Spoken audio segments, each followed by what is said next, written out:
पाकिस्तान मुस्लिम league नून के senior रहनुमा Daska city के सदर और मुतहर्रिक रहनुमा मोहम्मद अफजल मंशा ने PP 51 डस्का से कागजात नामजदगी जमा करवा दिए। मजीद देखते हैं इस रिपोर्ट में। पाकिस्तान मुस्लिम लीग नून के सीनियर रहनुमा डस्का सिटी के सदर और मुतहर्रिक रहनुमा मोहम्मद अफजल मंशा ने PP 51 डस्का से कागजात नामजदगी जमा करवा दिए।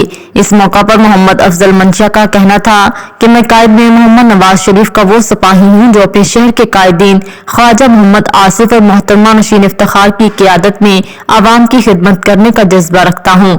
डस्का की आवाम के मसाइल हल करवाने और पार्टी से वफादारी और मोहब्बत का जज्बा मेरी नस नस में बसा है। मैंने अपनी सुबह और शाम डस्का की आवाम के मसाइल हल करवाने में और उनके दुख सुख में शामिल होकर गुजारी है। मुझे उम्मीद है कि डस्का की आवाम मुझे कामयाब करवाएंगे।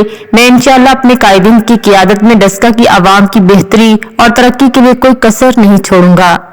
मजीद बाखबर रहने के लिए देखते रहिए अंडरग्राउंड न्यूज़।